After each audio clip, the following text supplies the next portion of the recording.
toutes et tous, nous sommes en 2050. Bienvenue dans ce podcast où nous traitons de l'actualité du jour. Et quelle actualité! Aujourd'hui, direction Gap, dans les Hautes-Alpes. Gap, vous savez, cette ville qui a opéré une transformation spectaculaire pour devenir un véritable modèle d'innovation alpine et d'adaptation au changement climatique. Absolument.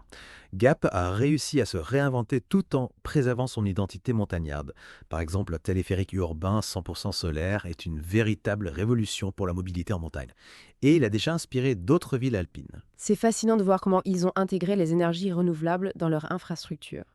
Et ce téléphérique, c'est la partie visible de l'iceberg. Vous avez vu que 70% des légumes consommés à Gap sont produits localement grâce à des tours maraîchères ultra modernes. Ah oui, ces fameuses tours à dissous. Climat contrôlé, hydroponie, énergie géothermique. On est loin de l'image traditionnelle de l'agriculture de montagne. Mais ce qui est intéressant, c'est que cette technologie permet de produire localement toute l'année, réduisant l'impact du transport et garantissant une certaine sécurité alimentaire. Exactement. Et cela s'inscrit dans une démarche globale de résilience face au changement climatique. D'ailleurs, en parlant d'adaptation, parlons du dôme climatique qui protège le centre historique des intempéries. 5 ans qu'il est en place et les urbanistes du monde entier s'en inspiraient. Un dôme transparent, j'espère. On ne voudrait pas dénaturer le charme de la vieille ville. Mais est-ce que ce dôme n'a pas un impact sur l'écosystème local ? C'est une question pertinente. Il y a eu un débat important avant la construction du dôme pour évaluer son impact environnemental. Finalement, ils ont opté pour un dôme bioclimatique qui régule la température et l'humidité tout en laissant passer la lumière naturelle. Il y a même des systèmes intégrés pour favoriser la biodiversité. C'est rassurant. Mais parlons un peu de l'université de Gap. J'ai entendu dire qu'ils forment des bergers numériques. C'est une formation qui combine le savoir-faire traditionnel des bergers avec la technologie des drones pour surveiller les troupeaux bars. Oui, c'est une première mondiale. Cette formation répond à une réelle demande des jeunes générations qui souhaitent perpétuer la tradition pastorale tout en intégrant les nouvelles technologies. D'ailleurs, cela nous amène à un autre point important. Gap est aussi devenu le centre névralgique de la météorologie alpine grâce à son superordinateur quantique. Un observatoire du climat, à la pointe de la technologie. Mais comment ça marche concrètement ? C'est assez complexe, mais en résumé, cet ordinateur permet d'effectuer des calculs très précis pour anticiper les changements climatiques dans les Alpes. Imaginez des prévisions météo ultra-locales, des simulations pour anticiper les risques naturels et même des modèles pour optimiser l'agriculture de montagne. Un outil précieux pour s'adapter au changement climatique. Et qu'en est-il des habitants ? Comment vivent-ils dans cette ville du futur ? J'ai entendu parler de ces chalets autonomes qui attirent de plus en plus de télétravailleurs. Oui, ces chalets sont autosuffisants en énergie et en eau et offrent un cadre de vie idéal pour ceux qui recherchent la tranquillité et la proximité avec la nature. Ce qui est intéressant, c'est que ce modèle d'habitat permet de désengorger le centre-ville tout en dynamisant les zones rurales. C'est une solution assez ingénieuse. Mais du coup, est-ce que les habitants ne risquent pas de se retrouver isolés ? Pas du tout. Gap a développé un réseau de transport intelligent qui relie tous les quartiers de la ville, y compris les zones rurales. De plus, l'accès à Internet haut débit est garanti partout, ce qui permet aux télétravailleurs de rester connectés. J'imagine que le marché local doit être assez animé avec l'arrivée de tous ces nouveaux habitants. D'ailleurs, j'ai lu qu'ils utilisaient des hologrammes au marché central pour montrer l'origine des produits. C'est original. C'est un excellent moyen de valoriser les produits locaux et de garantir une transparence totale aux consommateurs. On peut retracer le parcours de chaque produit, de la ferme à l'assiette. C'est un gage de qualité et de confiance. Et ce n'est pas tout. Gap a mis en place tout un tas d'initiatives pour améliorer la qualité de vie de ses habitants. Par exemple, leur projet de forêt urbaine intelligente a permis de réduire la température estivale de 5 degrés. Une forêt connectée en plein cœur de la ville. C'est fascinant. Mais comment ça fonctionne exactement ? C'est un savant mélange de technologie et de nature. Des capteurs mesurent la température, l'humidité et la qualité de l'air, et des systèmes d'irrigation intelligents optimisent l'arrosage des plantes. En plus de rafraîchir la ville, cette forêt urbaine offre un espace de détente et de loisirs aux habitants. Et j'ai entendu dire qu'il y a même des capteurs qui détectent le niveau de stress des promeneurs pour diffuser des odeurs apaisantes. Exactement. On voit bien que Gap a pensé à tout pour le bien-être de ses habitants. Et en parlant de bien-être, parlons un peu de tourisme.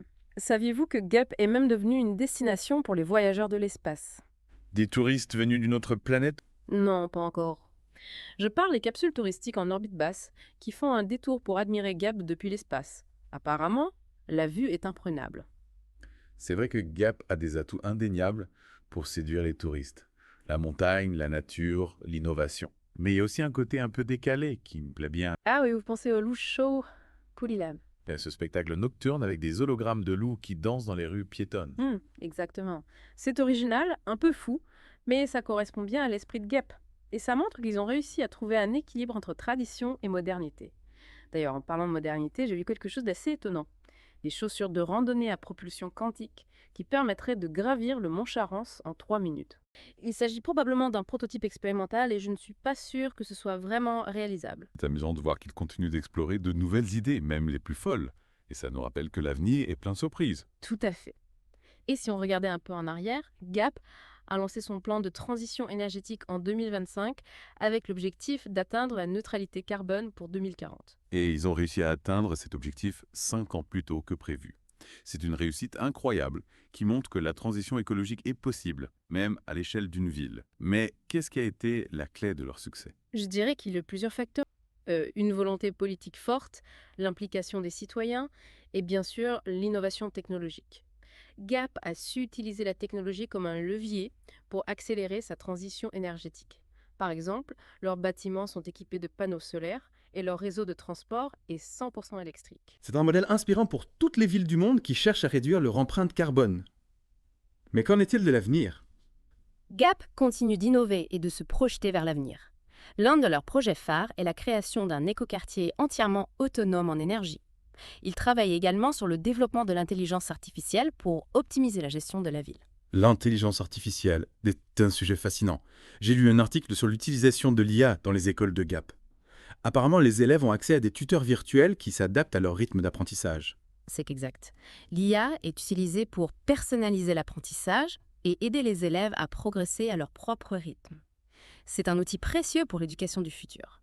Et l'IA est aussi utilisée dans d'autres domaines comme la santé, la sécurité et la gestion des transports. C'est incroyable de voir comment l'IA transforme notre quotidien. Mais est-ce qu'il n'y a pas de risque à s'appuyer autant sur la technologie? C'est une question importante qu'il faut se poser. Il est crucial de développer l'IA de manière responsable et éthique. Gap a mis en place un comité d'éthique pour encadrer le développement et l'utilisation de l'IA dans la ville. C'est rassurant. Et qu'en est-il de la culture? Comment la technologie a-t-elle influencé la scène artistique à Gap? La technologie a ouvert de nouvelles perspectives créatives aux artistes. Par exemple, la réalité virtuelle est utilisée pour créer des installations immersives et la musique électronique est en plein essor grâce aux nouveaux instruments numériques. C'est passionnant de voir comment la technologie et l'art s'entremêlent. On dirait que Gap est un véritable laboratoire d'innovation, tant sur le plan technologique que culturel. Mais est-ce que cette transformation s'est faite en harmonie avec la nature environnante? Oui, absolument. Gap a toujours eu à cœur de préserver son patrimoine naturel. Le développement de la ville s'est fait en respectant l'environnement.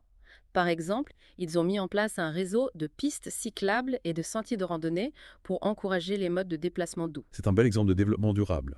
Gap a réussi à concilier progrès technologique et respect de l'environnement. Et ce qui est remarquable, c'est que cette transformation s'est faite avec l'adhésion de la population. Les habitants de Gap sont fiers de leur ville et de son engagement en faveur de l'innovation et de la durabilité. Gap nous montre qu'il est possible de créer un avenir plus durable et plus harmonieux. Et cette harmonie entre technologie et nature attire de plus en plus de visiteurs. Absolument. Gap est devenu une destination incontournable pour les amoureux de la montagne et les curieux de technologies futuristes.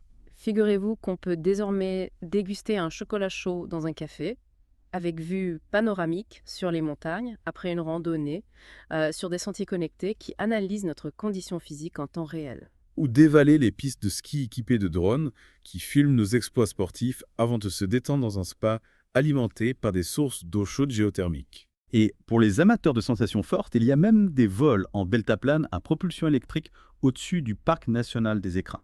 Gap a vraiment pensé à tout pour offrir une expérience touristique inoubliable et respectueuse de l'environnement. D'ailleurs, saviez-vous que tous les hôtels de la ville sont désormais autosuffisants en énergie grâce à des panneaux solaires et des éoliennes? C'est impressionnant. Et cela prouve que le tourisme durable n'est pas incompatible avec le confort et le plaisir. Exactement. Et Gap ne se contente pas de préserver son environnement, la ville s'engage aussi activement dans la protection de la biodiversité. Oui, j'ai entendu parler de leur programme de réintroduction du bouquetin dans le massif du Dévoluy. Un projet ambitieux qui a porté ses fruits. On peut désormais observer ces magnifiques animaux dans leur habitat naturel, preuve que la cohabitation entre l'homme et la nature est possible. Et pour les visiteurs qui souhaitent en apprendre davantage sur la faune et la flore locale, il y a le musée interactif de la montagne, entièrement digitalisé et accessible en réalité virtuelle. Une véritable immersion au cœur des écosystèmes alpins. Et pour les plus jeunes, il y a le parc d'attractions écologiques où l'on peut apprendre en s'amusant. Gap a su créer une offre touristique diversifiée, alliant nature, culture et innovation, tout en s'engageant pour un avenir durable. Un modèle inspirant qui prouve que le tourisme peut être un vecteur de progrès et de respect de l'environnement. Merci à toutes et à tous de nous avoir suivis dans cette exploration passionnante de Gap en 2050. Nous espérons que ce voyage vous a donné envie de découvrir par vous-même cette ville extraordinaire, un véritable laboratoire du futur au cœur des Alpes.